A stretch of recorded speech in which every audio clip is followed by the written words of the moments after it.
It is that time of the year when the apples are coming in droves. Just one apple tree can provide lots of apples. I make apple cider vinegar, apple pies, apple cakes, apple cider, apple butter, apple jelly, and apple sauce. I even make animal treats from apples. Today I am making apple pectin. Apple pectin is a starch that occurs naturally in the cell walls of fruits and vegetables.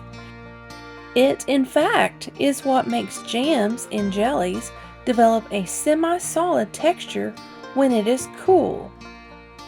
It can be used in other dishes that require foods to thicken, like soups, puddings, and sauces. The pectin comes from the fruit. High amounts are found in the rinds, seeds, and membranes. Fruit like apples, pears, plums, gooseberries, oranges, and other citrus fruits naturally contain large amounts of pectin. This is why they are very firm. Soft fruits like cherries, grapes, and strawberries contain very small amounts. Bitter, sour apples work the best. You don't have to use the whole apple. You can use scraps left over from canning, making applesauce, or apple butter. Save all of your peels and cores and use that instead. I started out with about 30 whole apples. These are smaller apples. This type of apple is what I used when making apple cider vinegar last year. Our apple tree produces all kinds of fruit every year. Cut the apples into slices and put them in a large pot. Pour in enough water to just float them.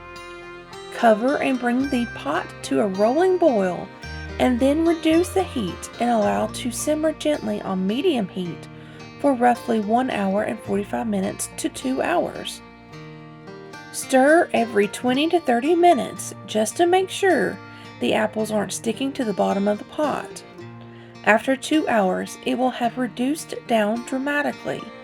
The apples will be very mushy and turn an amber color. Once done, line a colander with a clean straining cloth or tea towel. Pour the apple mass and liquid through it. Don't press the apples or it will cloud the pectin. Leave the entire thing to drip for several hours at room temperature.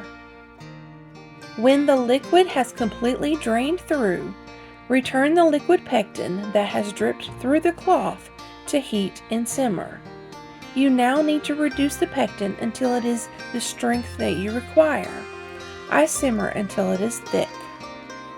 It is then ready for water bath canning. I simply put it into jars, put the lid and rings on, and water bath can it for 10 minutes. If you decide not to can it, it will last in your refrigerator for 6 to 9 months. When adding this to jams and jellies, I use 1/4 cup of apple pectin per 1 cup of fruit. To know how much sugar to add, measure the combined pectin and juice and add an equal amount of sugar. Remember that there is a different order of operations when using liquid pectin instead of powdered pectin, so check your recipe thoroughly. You may need this information tucked away in your back pocket when SHTF happens. Try this out and see what you think. SHTF Survival Homestead Teaching Farm thanks you for watching this video. Please continue to help us help you by liking, sharing, and subscribing.